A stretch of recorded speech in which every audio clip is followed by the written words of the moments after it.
When Oscar Isaac, Pierce Brosnan, Mark Hamill, and Uma Thurman all signed contracts for the same project, Hollywood executives started sweating. Not because it was another Marvel movie or massive franchise, but because it was a Bible story.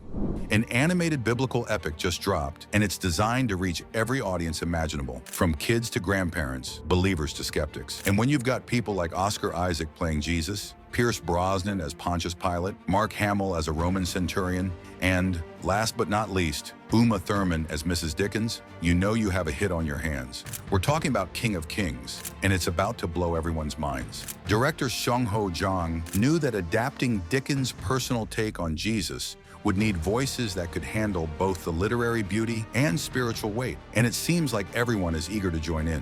First, we've got Oscar Isaac. He could have stayed safe in the Star Wars universe forever, but he had something deeper calling him home. Growing up Pentecostal in Guatemala, church was more than Sunday Mass. It was guitar lessons and youth groups shaping his entire worldview. Now Hollywood slowly pulled him away from those roots, and faith became something he kept to himself. Were there things that you were taught as a kid that seem weird now that you had to outgrow? Yeah, all of it. Okay. All of it was weird. But voicing Jesus was his way back. He spent months studying theology because he knew millions of kids would hear Christ's voice through him. There's an opportunity to bring this story to a new generation. The things that he represents as far as love, connection, and that inner strength, that the kingdom of heaven is here already, that God is here within you already. The next call that shocked agents everywhere came from Pierce Brosnan. Here's a guy with 4 Bond films under his belt, global superstar status, and financial security for life. Yet he couldn't pass up voicing Pontius Pilate. I'm sure it will touch many people's hearts. Brosnan lost his faith young when his father abandoned their Irish Catholic family.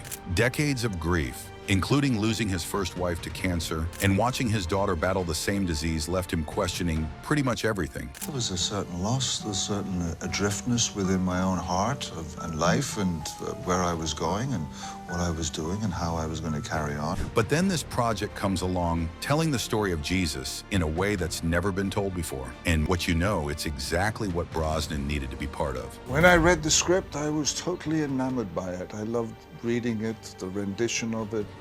You have the Father, the Son, and you have Jesus. And speaking of being part of something, around the same time when Brosnan got on board, Luke Skywalker himself wanted in as well. Mark Hamill's character is a man who witnesses the crucifixion and slowly realizes he's been on the wrong side of history. This is the same guy who embodied hope and faith in the Force, and he's now playing someone who needs proof before he believes. Hamill seems to have seen the beautiful irony in this as well, and he just knew it would resonate with skeptics everywhere. King Herod is obviously the ultimate villain. It's a juicy part. And plus, his mother's bedtime Bible stories suddenly made sense all over again. But the casting choice that really turned heads is Uma Thurman as Mrs. Dickens. Seeing Thurman go from Kill Bill revenge mode to playing the encouraging mom who believes in the power of a good story isn't exactly what anyone might have expected, but maybe it shouldn't be so shocking. Motherhood has been my biggest role. So, playing a character whose biggest role is also motherhood is something that I would relate to. And here's where we're starting to really see a pattern. These actors didn't need this project. Instead, they were drawn to it. Something about the story of Christ just resonated, and they couldn't say no. Having a spiritual interest can belong to anyone. It does belong to anyone everywhere. And Christ is always the image of compassion to me.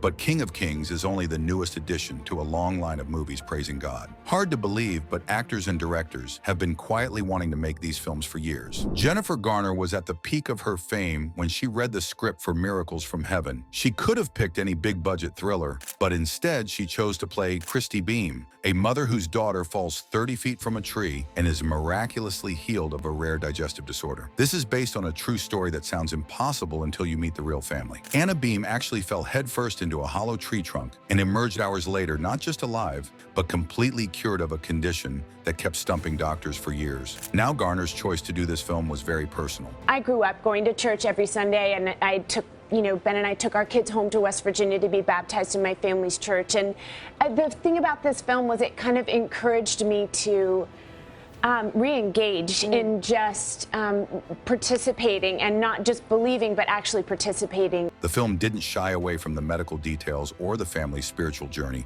and Garner worked with the real Christy Beam for months, learning how to portray a woman whose faith gets tested in the most brutal way possible. When you play someone who's real and existing and sitting on set, you just want them to be happy with your work.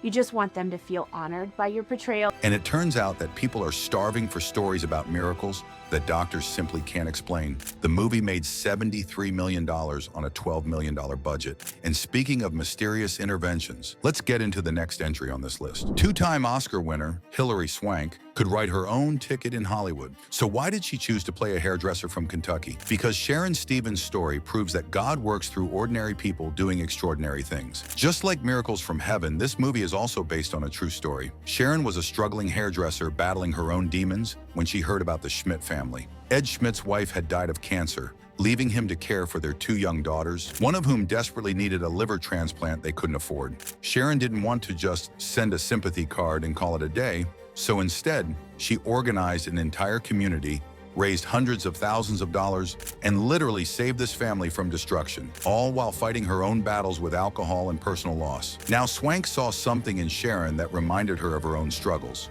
My dad passed away October 1st, 2021, and he had a lung transplant. And just shortly after he passed, I started filming 5 months later. And so it was like almost, I don't know, kismet in a way. He's one of my favorite people in the whole world, and I just I miss him every day, and I would have only regretted not being there. To prepare for the role, Swank gained 30 pounds, learned actual hairdressing techniques, and spent weeks in Louisville studying Sharon's mannerisms. She wanted to capture not just the accent, but the heart of someone who serves without expecting recognition. We don't have to be perfect to do it. We don't have to have all our stuff together. We can be imperfect, flawed human beings that still see another person in need and be of service and really find our purpose through that. But sometimes the biggest transformations happen in the smallest packages. Fresh off playing Shazam, Zachary Levi had every reason to stick with superhero movies, but instead, he chose to tell the story of Austin Chapman,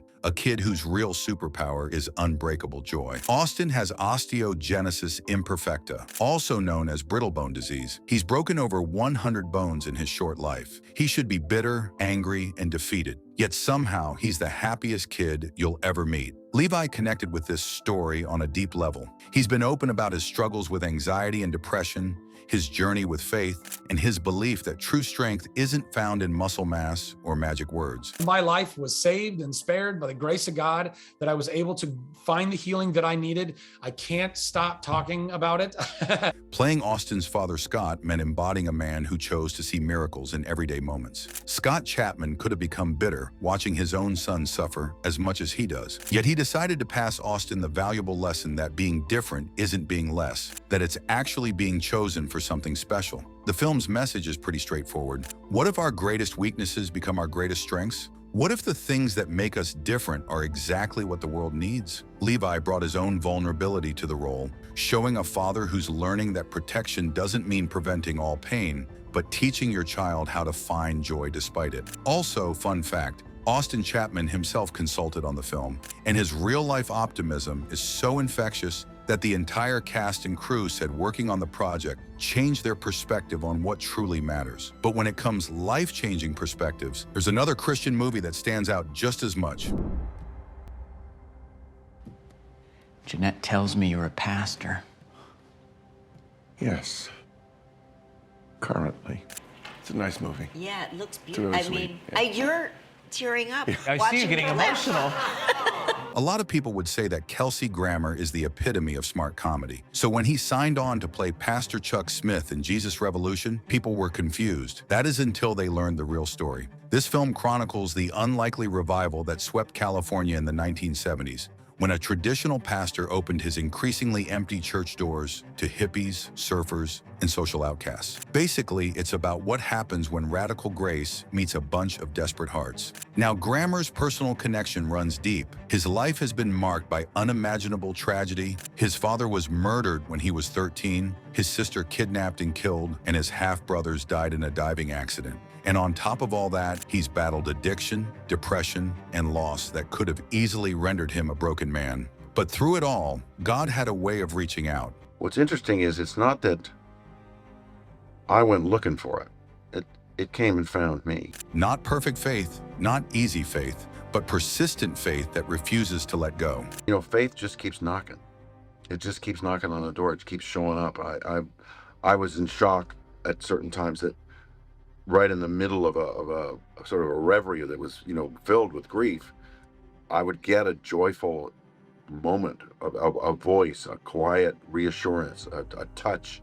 Playing Chuck Smith let Grammer explore how love can bridge any gap, heal any wound, and welcome any prodigal home. Something he's definitely dealt with in his own private life. But the number of people who came up and said, oh, "You're playing Chuck Smith? Oh, I listen to him all the time." And you can see just how healing this movie has been for him, too. He's a man looking for his own faith and finds it as well. Grammer brought decades of pain and healing to this performance, showing a man who discovered that the gospel isn't really a never-ending search for answers, but being willing to love without conditions. 5 films, dozens of A-list actors, and one big mission, getting God's story to everyone. Because when Oscar winners choose faith over franchise money, something's definitely shifting. But which one are you most excited to see? Drop a comment and hit subscribe, because when God's on the move in Hollywood, you don't want to miss what happens next.